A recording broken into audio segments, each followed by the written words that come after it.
Hello Eco Warriors, my name's Carrie Court from a charity called Sussex Green Living, and this is Pedro, my red-eyed tree climbing frog friend. So today we want to talk about how you can use materials that are all around you that many call rubbish, waste, litter, but how you can use them to grow food and to help wildlife in your garden. So I'm going to show you some waste resources, some materials, and talk about how we can reuse them. So I've got a magic box beside me here, a bit like tomfoolery's magic. You're going to see all sorts of incredible things. So this is a milk carton. This milk carton can be made into all sorts of wonderful things. So in one of my earlier videos, we showed you how you can make a bird. It's an Eden project idea, and how you can transform this milk carton into a lovely bird just to swing for interest in the garden, maybe hang up in your bedroom, needs decorating, needs finishing. But there's one idea. Here's another little idea. Look, this milk carton's a slightly smaller one. So this is a milk carton that's been turned into a bird feeder. All you need to do is cut a little square, put a little perch. This is a pencil that's the lead is broken, or you could go and find yourself a stick in the garden, make a couple of holes, and then put the stick through and put seeds in for your birds. Decorate it beautifully, make a hole in the top, and then put a piece of string. Maybe just find a piece of string in the garden somewhere, pop a piece of string through, tie a knot underneath, put your lid back on so the seeds don't get all wet, and there you have a lovely bird feeder for your birds. So that's one way. Here, in my magic box, I have got something else. So this is a decorated watering can. So all we've done here is we've put lots of holes through this part here, not too low down, otherwise all the water's going to come out. So we've just put holes in this area here, fill it up, and then you can just gently water with just a sprinkler effect seeds when you're perhaps planting up in the spring or at some point throughout the year. So that's lovely. My dogs are going to help us now. Now I'm going to show you an example of something that you can do with a milk crate. Lots of fruit juice cartons, bottles, twigs, leaves, all sorts of lovely materials from the garden. Take a look. Could you make something like this?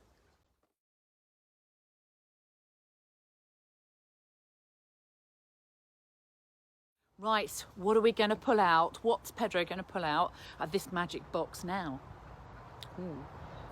How about, do you recognise what that is? It's a piece of old gutter. It's not very long. It's the offcut when we had some new guttering put up. But rather than throw it away, we need to think about how we can use these materials, what we can do with them. I'm sure we can do something else with this piece of gutter. What do you think? They're absolutely brilliant for planting up peas, carrots, all sorts of plants, vegetable plants can be planted up in them. Put some soil in. You have to water them quite carefully. But the great thing about using a gutter is you don't have to disturb the roots once the plants have got to a certain size. You can dig a little gully in your vegetable patch, or perhaps in your flower bed where you want to grow some vegetables. Dig a gully, and then you gently ease all of the plants out into that gully, and then they can grow in the flower bed or the vegetable bed, and you haven't disturbed their roots. So that's a really good way of growing carrots and peas in particular. Here's another good material, waste resource. So an egg box. Egg boxes are absolutely brilliant for planting up seedlings. So put soil in them, plant your seeds in, and then when the plants get to a certain size, you can, the cardboard goes a little bit soggy, you can just break it off and then plant the cardboard piece of the egg box and the little seedling, the little plant, you can plant them all together, and again, you don't have to disturb the roots of the plant. So that's really, really good reuse of a egg box. Of course, alternatively, you could recycle it or go to the local farm and collect some more eggs in the same box. Some more little eco tips. Now, here's a funny thing that Pedro's got to show you. It's a Wellington boot. It's a Wellington boot that's got a hole in the bottom, so it wasn't any good as a Wellington boot any longer. This isn't a very pretty one, but some of you children have probably got really pretty, really colourful boots. So lots of things you can do with a Wellington boot rather than just throw it away. Have a think for the moment. What do you think you could do? Have you seen any Wellington boots anywhere reused? Here are some examples.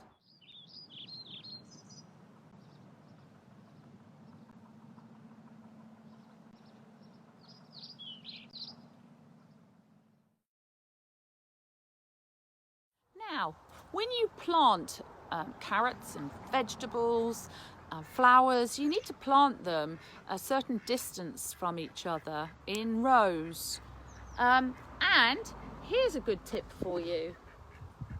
A piece of wood.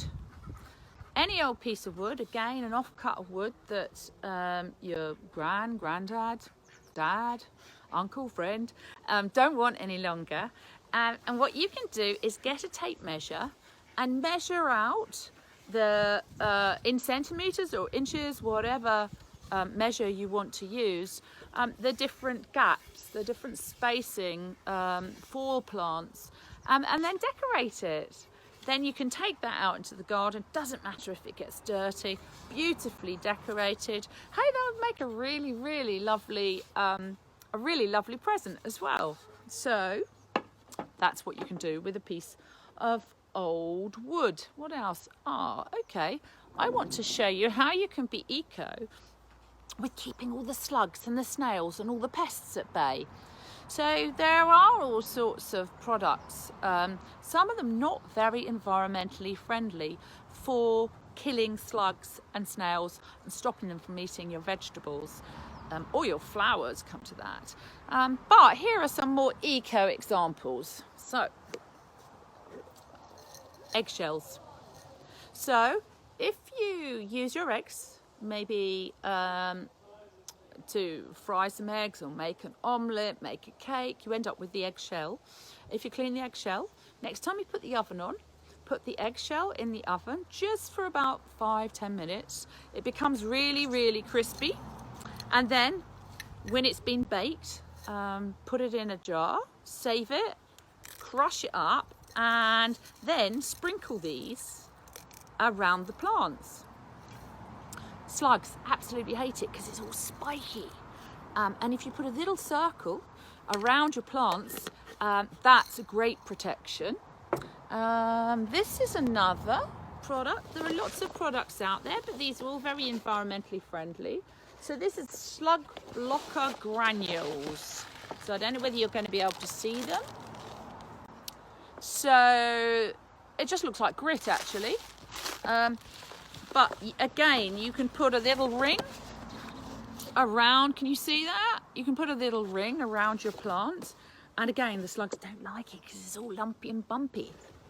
There are other products that, this one is organic, which basically means that no chemicals have been used in the making of it. So organic farmers and growers are able to use this. You have to buy this one, so the eggs are really good because they're free. And then another tip Pedro's got here, a sack, a lovely sack. And what's in this sack? Wow. These are made by a lovely lady in the Horsham area. Her company is called Wool Shred. She's going to talk at the Horsham Climate Cafe soon, which I run. So this is wool. She has lots of lovely sheep. And because people in the UK don't tend to buy clothes made out of wool very often, when they shear the sheep, when it gets really hot like this and the sheep need shearing, these days their coats, their fleeces have no value. They get composted. They get rotted down to go or back onto flower beds and back onto the earth, which is good to make compost, but it's better to use it first.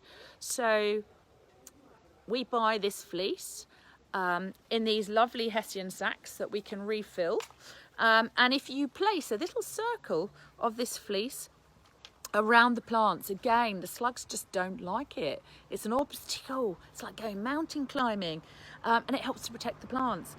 Eventually that will rot down, and so it's really good for the soil as well. So there are some eco tips to help you get growing. So this isn't exactly for the garden, but it's a lovely way of presenting a gift. So an old jam jar, you can recycle it. It's really important you do recycle it, but of course if you can reuse it as a gift or to help you in the garden, then all the better, much better. So you can reuse a jam jar. How about that? If you're lucky enough to have flowers in the garden, or maybe wild like weeds. Don't pick wild flowers, you've got to be really careful, but you can pick some grasses and some buttercups if you haven't got your own garden, and then present it in a lovely little jar. It can look absolutely beautiful. Give it to auntie, gran, friend, mum, and they'll be absolutely over the moon. I'm really lucky. This is a friend gave this little vase to me, this jam jar with these beautiful flowers out of her garden. So that's a great way to reuse a jam jar. Right, now Pedro and I are going to show you how to make a bird feeder, or it could be a butterfly hibernation house for your garden out of what many would call rubbish or recycling. So take yourself a fruit juice carton, could be a milk carton, they're called Tetra Paks. They've got a sort of plastic on them. They've also got paper and foil within them, so they last a long time because they've got this sort of plastic coating. So out in the garden, yeah, it doesn't really matter if they get rained on. So take your fruit juice carton, for example, take a permanent marker pen or a felt nib would do, and then decide where you want to make the openings for your, let's say it's a bird feeder for the moment, yeah? I'll show you some examples of some butterfly hibernation houses later, but you can use your imagination. That's the wonderful thing.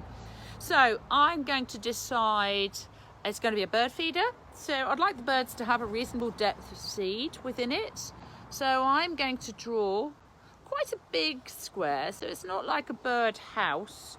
A bird house they might like quite snug. They might just want a small hole to actually go in. But a bird feeder, I think you could have a few birds feeding at any one time. And I'm going to put a hole one side, and I'm also going to put a similar size square. You can be really creative. You might want to produce something else. Your birds might like something totally different to my birds. So I'm going to do a square base sides, so that if there is a bird sitting on a little perch here, eating the seeds, and another bird comes along, they've got an escape route, and there's a little perch the other side, you'll see. So I've marked up where I want my cut lines to be. I find myself some scissors. Now, be careful with scissors, and parents, you need blunt-ended scissors if you've got little people. If you're older and able to use sharper scissors, then still be really, really careful. Never ever run with scissors. Only use them sitting down. Ideally, ask your parent to do the first cut, because that can be quite difficult. Really put it on a work surface and stab a hole, but get your parents to do that, because that's quite tricky. Once you've got a hole, then it's quite easy, and then you cut a square. As I said, doesn't matter if your square becomes larger, or you might decide after you've made it you want it to be a little bit bigger. So there we go, there's one side cut. Then I'm going to, again, ask your parents, or if you're older, older children, young people, then you can do this yourself, I'm sure. So again, stab a hole, cut a little square. This is going to be a really pretty bird feeder. It's lovely, bright, colourful, lovely, cheerful colours. There we go. So, might have some orange juice still in it. All there is. So there we go. So you can see that a bird, if another bird came along, would have an exit the opposite side. Now, very, very carefully, again, if necessary, you let your parents do it. What you need to do is decide, pop a little perch hole so that you can put your stick through the hole. So you don't want it too close to the line, otherwise the perch will just break into this square here. So some way down, about here, we're going to make a hole either side. Then what you need to do is just go off into the garden or into the local park and see if you can find a nice stick, like a little twig on a tree, that you can put in as a little perch for the birds. Or the example that I showed earlier, that used a pencil that the lead had broken. So every time we sharpened it, the lead kept falling out. That's very irritating, isn't it? So you could use that. So I've got some bamboo actually, which you might be able to see behind me over here. So I'm quite lucky. I don't have to go and buy back into my magic box. I don't actually have to go and buy bamboo because I've already got it. There we go. There's a piece of my bamboo that I've cut and dried. Pop it through the little hole. Pop it out the other side. There we go. We've got a lovely little perch. Now all you need to do is get a piece of string.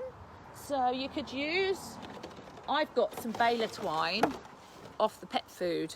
So what I would do is, it's very hard to make a hole in the lid. So you might make a hole in the top of your fruit juice carton, or you might find that if you put a piece of string down, you might find possibly that you can just screw the lid back on. Oh, that's not going to work. So I'm going to make a hole in the top. Very, very carefully, in the middle, right in the centre of the lid, right in the centre. Otherwise it's going to swing awkwardly. And then actually what I'm going to do is put a piece of string through the hole, and what you can do is do a knot on the very bottom, a really, really big knot, maybe a number of knots. Then your piece of string is not going to go back through the hole that you've just poked it through. You just have to experiment. There's no right or wrong. So there we go. So you could decorate that. You could go and find some leaves. You can go and find some ferns, some interesting foliage from the park, from the garden, and decorate it so it looks a little bit more camouflaged. And then you need some seeds. Maybe you might not be able to go out and buy some seeds, so you could put some water in it, and it could be just a little watering hole for the birds. So there's your bird feeder made out of a Tetra Pak. So, have you got any CDs or DVDs lying around that have got scratched, damaged, and they won't play any longer? Well, if you have, you can make all sorts of beautiful things out of CDs and DVDs rather than just throwing them away. Here's this we made as a little bird scarer. Now, having just said I'm making a bird feeder and a watering hole for birds, that doesn't seem quite right, does it? But if you've got vegetables, if you've got strawberries, and you don't want the birds eating the food that you're growing, then you've got to frighten them away. So you could have a lot of fun with a CD or a DVD. Show us some examples, make some things and show us the examples. I know some of you children watching might not have a garden at all. But that doesn't mean that you can't get involved in growing your own food and helping wildlife. Maybe look around in your community and see if there's anyone that's got a really big garden, or a garden that they just don't have time to look after. Maybe it's an elderly person who would really appreciate it if you actually helped them in the garden. You could grow some food You could make a little wildlife pond. It's called garden sharing, so that's an idea. Or search the internet and see if there's an allotment in your area. In Horsham, where I live, there are lots of different allotments that you can rent, and that gives you a great space to spend time outside as a family, grow your own food. Much better than buying food from the supermarket, which lots of that food's travelled miles and miles and miles. Next time you go to the supermarket, have a look and see where the fruit and vegetables come from. It's quite shocking. Often Spain, Africa, South America, thousands, tens of thousands of miles away.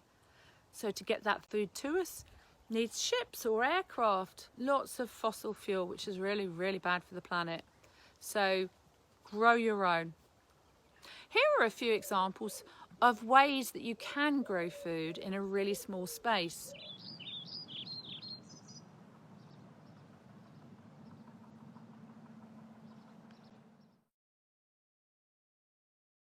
It's really important that you try and include some sort of water feature in your garden. Whether you've got a small garden or a really big garden, it's possible to put in some sort of feature. Here are a few examples.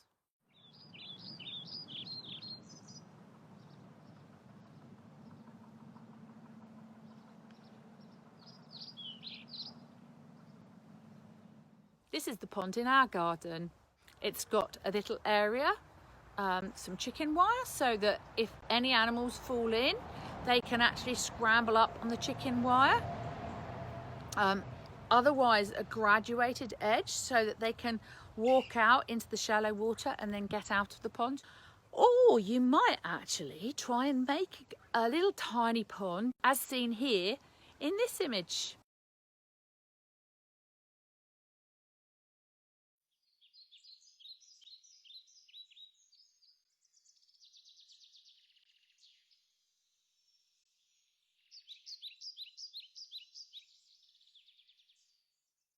So eco-warriors, please go away, look at where your food comes from, think about ways that you can grow it yourself, think about ways you can use materials that are all around you that many call rubbish but we call a waste resource, and think about how you might be able to use it for the benefit of wildlife, people and planet.